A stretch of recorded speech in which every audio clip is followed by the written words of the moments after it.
welcome to the Velocity Real Estate Group podcast.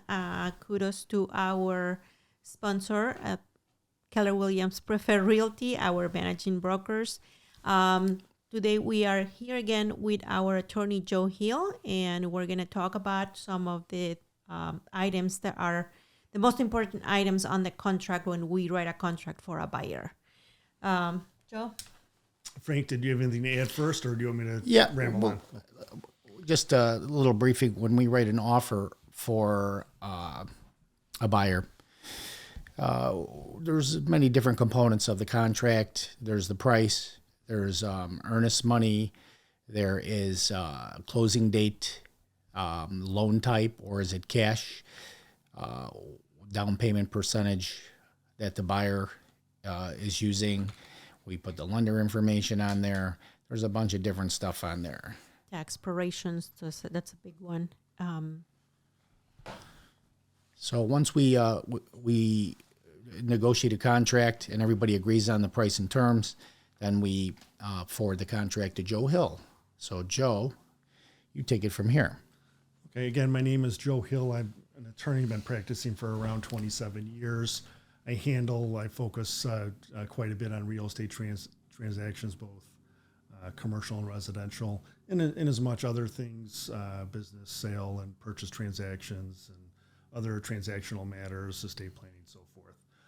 I've known Frank and Yvette for quite a while now, and they asked me to come here just to talk about a variety of real estate type issues.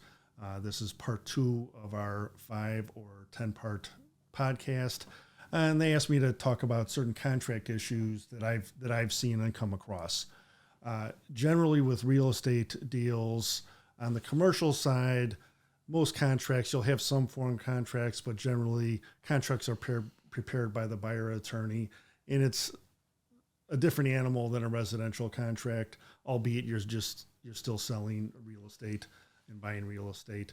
With the residential real estate contracts, they're generally a boilerplate or a form contract.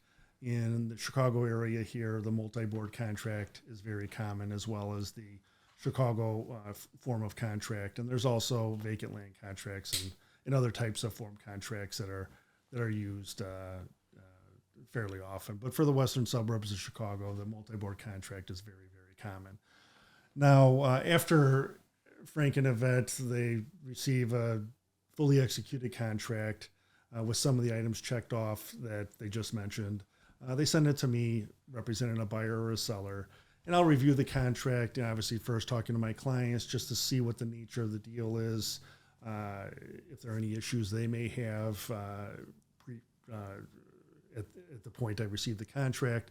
I'll review the contract and make sure that all the blanks are filled in properly where they're supposed to. I've seen it runs the gamut of realtors not filling in the owner of record or who the contract seller, contract purchaser is. If there's any earnest money, I've had realtors not fill out the loan information, not fill out the back page properly. And the problem with that is obviously it's more time for me to clean things up after the contract's signed, but also the lender, they're not going to want to review or send a contract through underwriting without the name of the parties on the first page, or the earnest money, or certain things, the date of acceptance on the back page. There's certain things that have to be filled out properly. And there are, go ahead. Sorry, even the name of the attorneys on the last page, I think it's important because you don't want to be chasing around the agent to get the name of the attorney that on the other side that we're going to be dealing with. That's something that I see a lot. Yeah, even something as simple as putting the names, current addresses or phone numbers of the parties on the signature page. Now the attorneys then have to go and request that information. We'll need certain information to prepare the deed, to prepare the transfer declarations for closing, to give the title company. That could have been taken care of at the onset. Right. Go ahead, I'm sorry. No, you were going to say something and I interrupted. Sorry. Right. So there's a couple things, to start with. Let's say paragraph 3, which is the personal property identified in the contract, which it may not seem like a big deal to just run through there. But if things, let's say the washer and dryer is checked off as remaining on the property. And this list wasn't really vetted through with the seller by the realtors, and they end up taking the washer and dryer from the property. We are supposed to convey our washer and dryer to the buyers. So we then would have to buy our washer and dryer unless we otherwise agree to terms with the buyer. So making sure that what we're checking off in paragraph 3 is very important to make sure that the parties are buying or selling what they bargained for. Can I just chime in here real quick, Joe? So paragraph 3, I have a contract pulled up here. It's labeled fixtures and personal property at no added value. So there's probably 40 items there: refrigerator, oven, microwave, dishwasher, garbage disposal. Basically goes through the whole range of appliances. Then it'll have things like sump pump, water heater, all tacked down carpeting, existing storms and screens, ceiling fans, TV mounts, and it even covers some of the stuff on the outside like planted vegetation, outdoor shed, etc. Hardscape, so forth. Yep, hardscape. So this is a real important part of the contract because it's easy to overlook things, have things included that are not included, and have things not included that are included. We've had it where the garbage disposal was checked off on the contract and nobody caught it. And then when they did the final walkthrough, they're like, hey, there's no garbage disposal. So if we can't come to an agreement like, hey, we never had a garbage disposal, you should have known there was no garbage disposal during the home inspection. If we can't come to an agreement, then sometimes we have to throw in a garbage disposal. So, and there's also, I haven't really seen this in quite a while, but there's the lines underneath that, property excluded or property included at no additional cost. And the reason there's no additional cost, if a lender's not going to want to know that you bought all this furniture or appliances for a certain dollar amount that would affect their loan approval and so forth. But as far as personal property goes, I did have an instance, this is probably almost 20 years ago, where there was in the basement, there was this really ornate bar, and the sellers took it with them when they closed, and the bar was just bolted to the wall. And so what is a fixture? And it's really a legal, not a legal term of art, but there's a definition. If it can be easily removed, it's really not a fixture. So this bar, could they have removed it? Yes. Should it have stayed or been caught? If there's something really nice there, that should have been identified and addressed during the attorney review, if it's something that you expected to stay with the property. So this is a one of those situations where if the realtor kind of is on top of stuff, they could look at the bar and go, maybe that piece of property is just added. Yeah, might stay, either added or ask in advance of writing the offer. Do your sellers intend on leaving that bar? Correct. Right? We want to know that. So we've had a couple things like that where our own sellers didn't know, like they weren't supposed to take stuff. Well, that's our chandelier. We wanted to take the chandelier, okay, but you didn't tell us to exclude it. There were no exclusions on the listing agreement, so it gets interesting sometimes. Okay. A few other things. Again, I don't want to say it's annoying. I guess it is a little annoying when things aren't initialed in the proper places. Then it's, for instance, Section 22, the seller representations. If that's not checked off and initialed, it's something that us attorneys now have to spend time on, just because there weren't 4 initials in line 297, 299, 301, and 303. I'm sorry, I remember those. I sound a little too anal right now. But when those aren't initials, now we have to spend time and clean that up. Right. So just an example of what Joe's talking about. These are seller presentations. Representations. Representations. 4 lines that have to be initialed by everybody. And the line 1 says, there are or are not improvements to the real estate which are not included in the full assessment determination of the most recent tax assessment. So they're pretty complex for the average reader, but those things have to be signed. I don't want to jump the gun on this, Joe, but this part of the contract still throws me for a loop sometimes. And this is the part of the contract where if you have the buyer has a property to sell, right? They can only buy if they sell their property, right? And so this is paragraph 30. It says, sale of the buyer's real estate.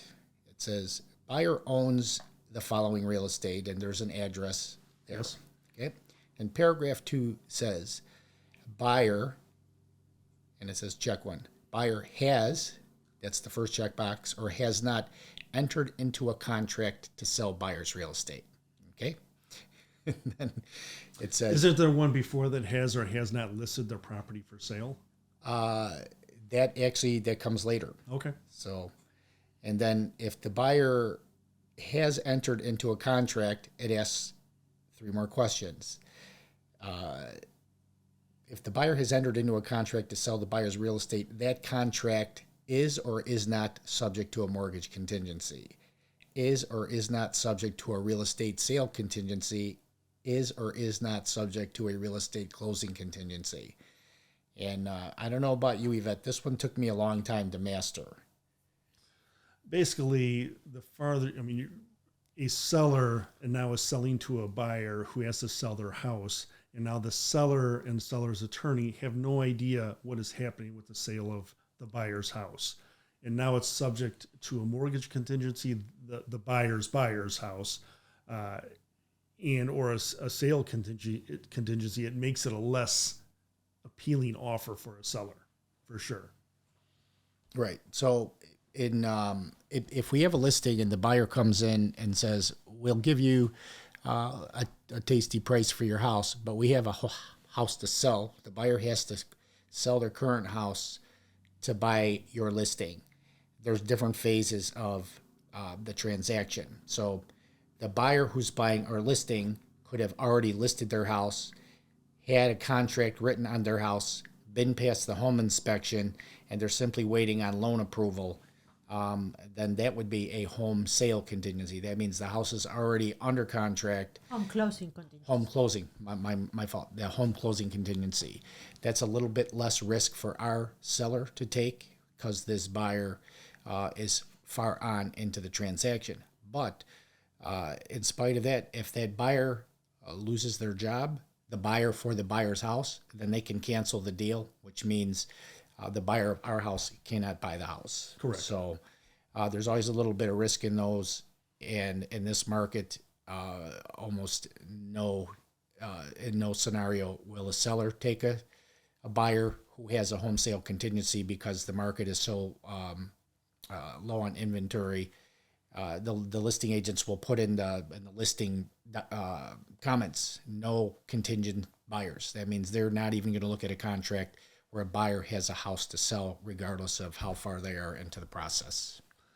Sometimes, though, if the buyer of the buyer's house is paying cash for it and looking to close, I mean, there are exceptions where it makes it a little bit stronger of an offer. And then, Joe, what happens with a contract where the seller accepts the buyer's contract contingent on the buyer selling, the buyer's buyer closing on a house? What happens if the seller has somebody look at their house and they come in with a stronger offer with no contingencies? There is a kick-out clause, but generally, I guess you can tell me from your experience, once the house is contingent, generally offers sort of subside until the house is listed for sale again. How often do you get subsequent offers after the contract is signed? Well, in this day and age, it happens a lot. Right. So Yvette and I, we like to keep the house, showing the house when our buyer has a contingency on their own property. And, the buyer doesn't like that, but, that we're protecting our seller. So if we continue to show the house and we get a stronger offer, we go back to the current buyer and say, There's a kick out clause. You have Yes. 24 or 48 hours to drop your contingency. That we can't not cancel the contract, but we can tell them they have to drop the contingency of them selling their home. Otherwise, we're going to move forward with the other offer. That's always a tough call, and you probably know my thoughts on this. Once you, let's say you force this buyer to cancel the contract, and now you go with this other buyer, you probably know where I'm going with this. They're going to have their inspection. They're going to be at risk of not getting a mortgage just like everybody else. Are you better off getting rid of a buyer who may have bought your house to a new buyer who may not be able to buy your house? That's a interesting business call. I'm always one for staying with the original buyer. Yep, you've kind of taught that to Yvette and I. Like you always say, a bird in the hand is better. And sometimes our sellers don't want to do that. They want to go with the other thing, but at least, we all are on the same page. We have a deal. The deal's moving on. I think we're all believers in karma too. It's kind of bad mojo when, these people are processing their loan and everything's moving along, and then you come back and tell them, sorry, but you're going to have to take a risk and move forward with the sale, whether you close on your other house or not. So, yeah, interesting stuff. I can tell you a few other things. One is I've come across where the termite inspection isn't, I forget what provision that is in the contract, around 37 or so, 34. But especially younger realtors, for what it's worth, maybe aren't aware that certain types of loans, FHA loans and VA loans, require a termite inspection, and the buyers generally aren't able to pay for that. So if it's not checked, and nobody's aware that it's an FHA loan, even though the second page, paragraph 7, is supposed to outline what type of loan it is. Again, sometimes that's blank. But a seller would be required to order a termite. It's not the end of the world. It's only $95, but it's something that should be known from the point when the contract is signed. Right. Okay, Joe, I have a question for you here. So, Sure. It's real competitive right now for buyers to buy a house, multiple offers. And a lot of the buyers on the contract, they will either initial the paragraph that says as is, or they'll initial the paragraph that says waiver of professional inspection. What is the difference between those two?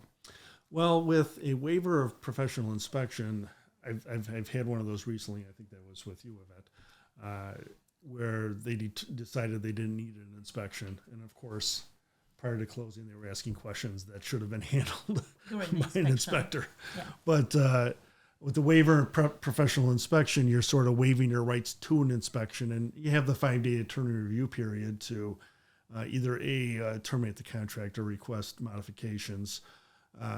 With the paragraph 36 as is, there's a 5-day inspection period where you're not supposed to notify the seller of any deficiencies if you're the buyer's attorney, or any defects. Your sole remedy would be to terminate the contract.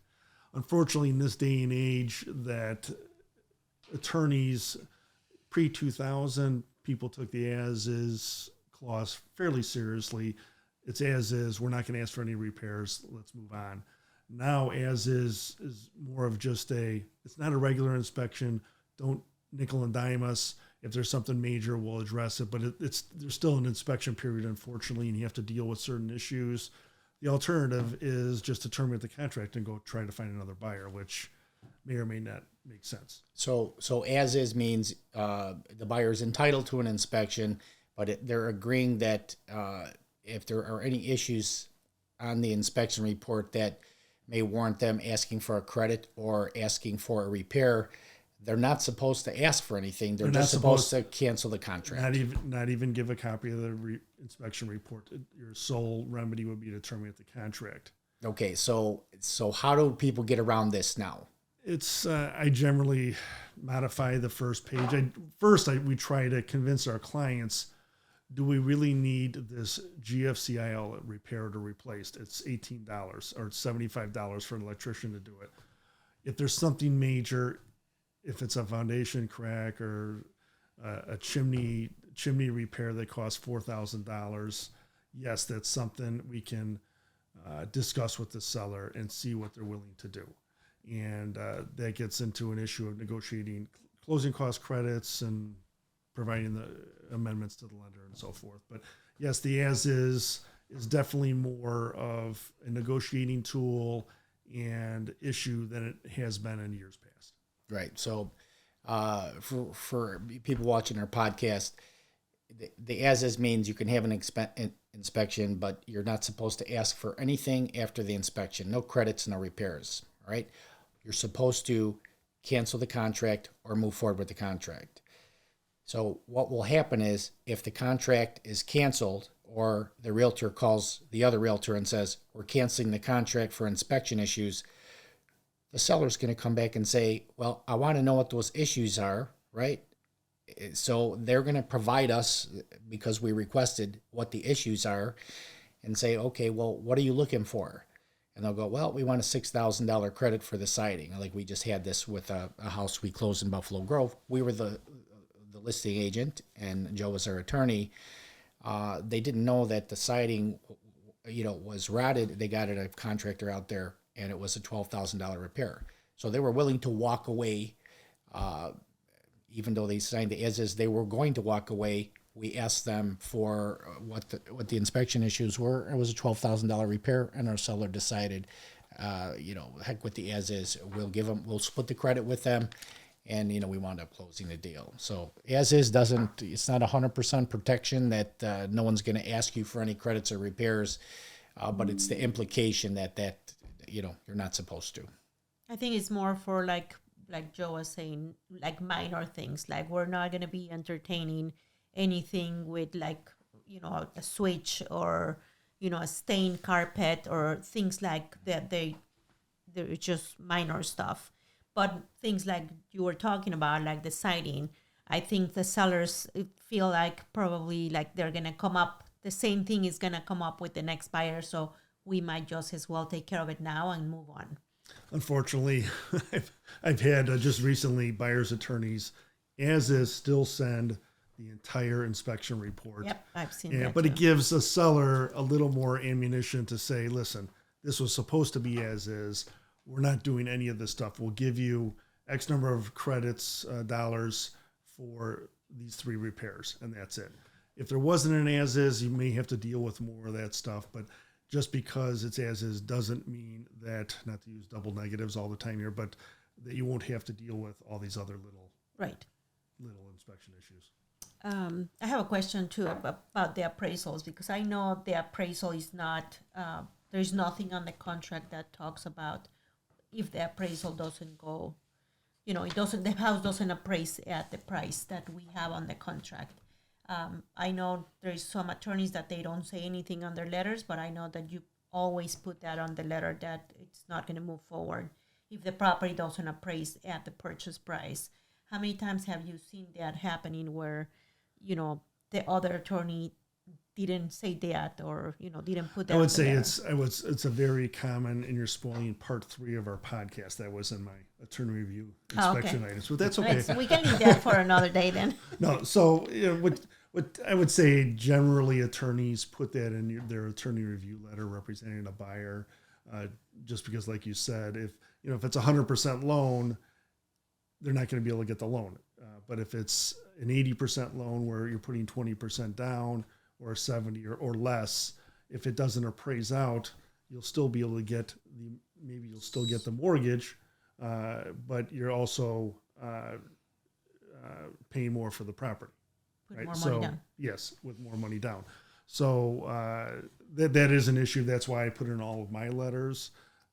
That said, if the appraisal doesn't come back, it's still a negotiation. You try working things out. And ultimately, you still have a willing seller and a willing buyer, hopefully. I want to throw in a little bit here on the contract itself. Most realtors in Illinois, we use a contract called the Multi-Board Residential Real Estate Contract 7.0. That's the latest version. There are other contracts that are just variations of this one, but this is the one we mostly use. And it can be pretty daunting. So there's 13 full pages. There's 563 individual lines, and there are 39 separate paragraphs. So it takes a realtor, a lot of contract writing before they know the contract well enough to help a buyer navigate, and then the attorneys, they're just this is their life. Like Joe, he's reciting from memory paragraphs, page numbers from this document that has 563 lines on it, which is insane. So another great reason to have an attorney. We've actually learned more from Joe. This 7.0 contract just came out not too long ago. What was the previous one, Joe? What do you call it? It was the 6.1, 6.0. yes. The 6.0, the 5.0. Yeah, whatever it was. The previous from version. when I started, it was just a multi-board contract. So they've right. So when this new version came out, Joe immediately said, "We're going to have a meeting." Yvette, Frank, and Joe Hill, yes. We're going to have a meeting, and we're going to sit down, and I'm going to show you all the new components of the contract. And this was a beautiful thing because this is a win-win, right? We learn about the new parameters of the contract and what they mean, so we don't send Joe partially filled out contracts, right? It makes both of our lives easier. But this law, these contracts are always in a constant state of flux. Yeah, just to throw in one other tidbit, the new version of the 7.0 has a line on the first page whether or not a home warranty is included, where you check off the little box. In paragraph, I don't know if it's 38, it's towards the end, I can't remember now, but there's a section if a home warranty is included. And I've had contracts come to me where both are blank, and then we're at closing, and the buyer's looking for their home warranty that was agreed to by the parties. I'm like, well, I was not aware of a home warranty. It's not in the contract. How am I supposed to know whether or not there's a home warranty? Right. And it's something that a realtor forgot to tell me. So know who's liable to pay for that. Is it the seller? Is it the seller's realtor? Is it me? Yeah. And it's $700, but somebody has to deal with it. And I have to tell you, if there's anything I miss on the contract when I write up a contract, like you said on page 1, line 35, it's just a line, standalone line. It says, if home warranty applies, check here and complete optional paragraph 32. So on page 1, you have to check a box, and then you have to go to paragraph 32, let me see, which is on page 11. It's like, why are you connecting a page 1 to a page 11? So I usually miss that check mark, but when there is a home warranty, we will initial that paragraph, so somebody will catch it there. Well, the fun. I mean, right now, in this day and age, I don't think not too many people is checking that box or the other paragraph 11 because the market is so competitive right now. Not too many people are asking for the home warranty, but yes, when it's there, it's good to have it. Mm-hmm. What else you got for us, Joe? What else is on your radar? Another comment. I can tell you that, again, I'm not pointing fingers at you guys at all because you're generally very good because I've taught you how to fill out a contract. But when the HOA or condominium association information isn't on the signature page of the contract on page 13, I don't really know whether or not there's an association.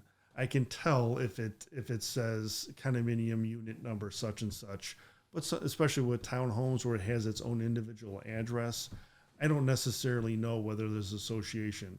Or if it's in a subdivision where there's an HOA, I don't know that there's an association. I will find out eventually when I order title, and it'll have a recorded declarations with the county where it'll be clear that there is an association, but I may not know that for 5 or 6 days until I receive a title commitment. But it would be nice to know at the onset if the seller is paying any assessments or dues, or if there's any requirements from an association to sell the property. And we'll do another podcast on homeowner associations. That is a whole nother can of worms, right? There's cooperative and good homeowners associations, and then there's just the opposite, and that can add to some nightmarish components to a real estate transaction. I've had run the gamut of associations. The smaller associations sometimes are run well, but in the city of Chicago, you have a lot of 3 flats that were turned into condos. So now you have a condo association of 3 people. And do 3 people always work nice together as opposed to in a condo building of 350 units where it's professionally managed? You can see where maybe there's some differences in how things are run, and reserves and how professional people can act and provide documents.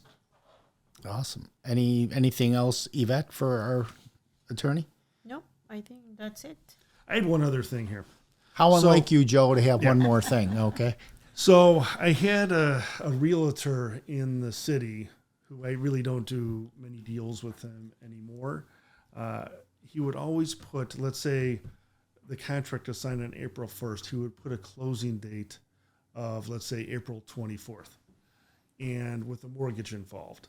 And now everybody's under these extreme time frames to close. And how realistic is it to close in 3 weeks? Yes, a realtor or a lender could possibly get it done in 3 weeks. Is it likely? No.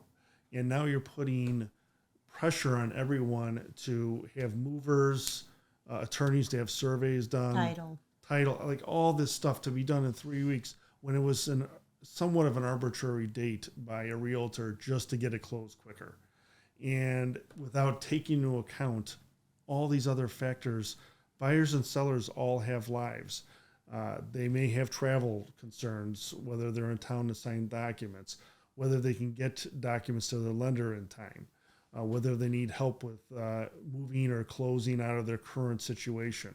Sellers, whether they need help moving, whether they're going to be in town, all these other issues that may arise just because, I don't want to call a realtor a third party, but someone just pushing for a quicker date that may not be realistic. And then the date's pushed, which it should be because deals take 30, 35 days to close.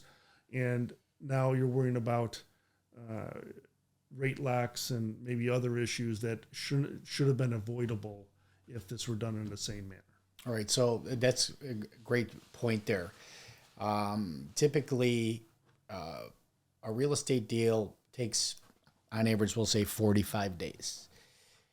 We need the first 5 business days or 7 full days to get a home inspection process. Hold on, let me correct you there because you've been saying this a few times. The contract reads 7 or 5 business days after the date of acceptance. So it's not 7 calendar days, it's 5 business days. So with the weekends, sometimes it is 7 calendar days, but sometimes it's 8 calendar days with holidays and so forth. So it's always 5 business days, excluding federal holidays. That's how much time you have. But not to be nitpicky. Go ahead. Sorry. Okay, so I'm going to pull a hair and I'm going to split the hair. That's why we love you, Joe. So anyway, once we're past the home inspection period, a lender typically takes 30 days. There's lenders who can do it faster, but typically we like to allow a total of 45 days when we have a buyer who's using a lender. Now, sometimes offers come in cash, right? And the people who have the cash, they can get a certified check in 1 day. I want to buy your house. Here's my check. I want to close tomorrow. But we can't do that. And tell them why, Joe, we can't do that. Well, generally, there's more to do than just giving a check at closing. If that were the case, I mean, we're just not buying a TV set where we have the TV set and here's your money. There's other things to consider. We have to provide title insurance, surveys, especially during the pandemic. Surveyors were completely swamped, and oftentimes a crew may be out because of COVID. They were struggling to keep up, and surveyors were generally taking 3 to 4 weeks to turn around a survey. So if you want to close in 2 days without title insurance, without a survey, you can do so. But a lender involved and a buyer attorney involved is going to want these things. So generally, the quickest a buyer can or a seller can possibly be ready for closing, unless they have a prior survey, is generally around 2 weeks or so. You could probably pull it together. But with the lender involved, as you mentioned, you have 5-day attorney review period. They have to order the appraisal. have it scheduled, complete it, go through underwriting. That's 10 days or so, 10 calendar days. And then after the buyer provides their tax returns and W-2s and bank statements and so forth, there's a period of time where probably another 4 or 5 days where it goes, their file goes through underwriting, receives underwriting approval. Then there's another 3 to 4 day period for them to prepare to closing. There's some disclosures they have to send out, but all those time frames add up with the lender involved to where it really is a 30-day period, which can be shortened if they do some work in advance, but it's generally in that 3 to 4 week range to receive loan approval. Awesome. Have we covered everything on this one, Joe? I think so. Awesome. Yvette? Yeah, I think so. I think we cover everything. Well, thank you everybody for staying awake here. I'm boring half the time, but